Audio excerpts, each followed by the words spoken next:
안녕하십니까. 검찰 서관 출신 법무사 이승재입니다. 피의자가 경찰 출석 전에 의견서를 작성해야 되는 그 중요성에 대해서 설명드리겠습니다. 형사 사건에 휘말린 분들이 가장 많이 하는 말이 있습니다.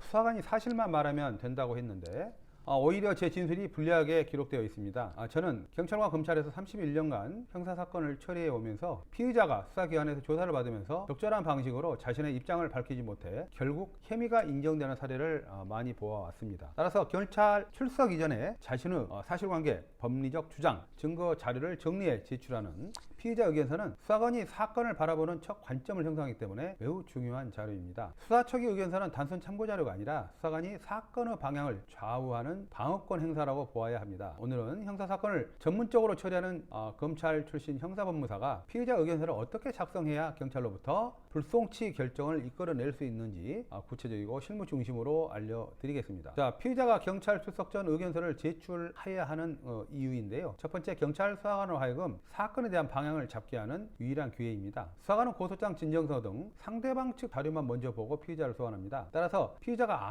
아무런 대응 없이 조사를 받게 되면 이미 수사관의 머릿속에는 고소인의 주장과 시각이 자리 잡은 상태이기 때문에 따라서 의견서는 수사관의 고정된 프레임을 뒤집을 수 있는 첫 번째 반격 기회라고 할 수 있습니다. 두 번째, 진술 중 발생할 수 있는 실수나 감정 대응을 미리 차단할 수 있습니다. 많은 피의자들이 출석 후에 다음과 같은 위험을 겪습니다. 특히 경찰에 처음 조사를 받는 피의자는 긴장하여 사건의 쟁점에 대한 필요한 사실을 말하지 못하고 고소인의 왜곡된 주장에 감정적으로 대응하는 경향이 있습니다. 결국 불리한 상황을 자기도 모르게 인정해버리는 결과를 초래하게 되는 것이죠. 따라서 의견서는 감정이 배제된 상태에서 정확한 사실, 논리, 증거를 정리해서 제출하므로 경찰에서의 실수를 근본적으로 차단할 수 있습니다. 자, 세 번째, 수사관에게 수사의 불필요성을 인식하게 하는 효과가 있습니다. 의견서의 내용이 명확히 정리되면 수사관은 이 사건을 혐의 없음 검토 대상으로 전환합니다. 고소인의 주장에 대한 사실관계에 근거한 모순점을 피력하고 범죄가 성립되지 않는다는 법리, 고의성 부재 및 사건을 입증하는 객관적 증거 제출 등 수사관이 사건을 명확하게 이해할 수 있도록 서면에 현출하시기 바랍니다. 따라서 실무상 의견서가 잘 작성된 사건은 불송치 가능성이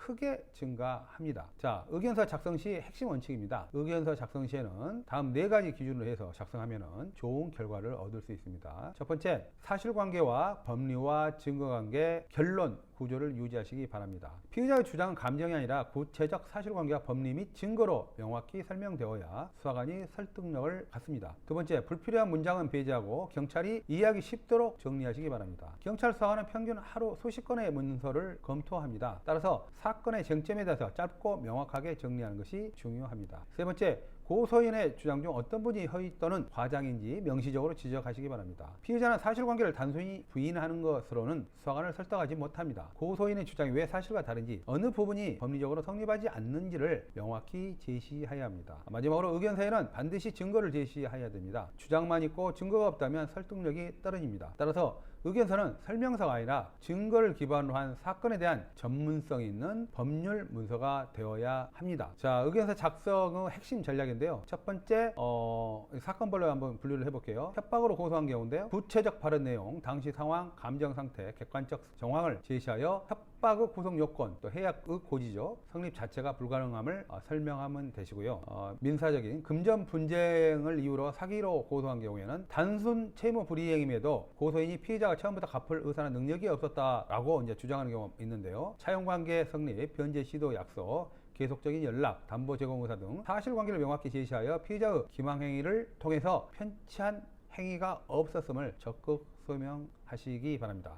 마지막으로 명예훼손 모욕 사건에 대해서 대처하는 방법인데요. 대화 맥락, 상대의 선행 언동, 또 표현의 객관적 의미, 공공의 이익 여부 등을 법리적으로 설명하시기 바랍니다. 자, 의견서 작성 시 절대적으로 피해야 할 실수입니다. 감정 표현이라든지 억울함, 호소만 가득한 문장이라든지 고소인을 비난하거나 인격적인 공격, 또 사실이 아닌 내용을 과장하거나 가공하는 경우, 증거 없이 주장만 반복하는 경우, 또 경찰 조사에서 말을 바꾸게 되는 내용이라든지 주요 정점이 없는 내용은 무조건 피하시기 바랍니다. 자, 전문가가 작성하는 피해자 의견서는 사건의 결과를 바꿉니다. 법무사는 서민을 위한 형사법률 전문가입니다. 감사합니다.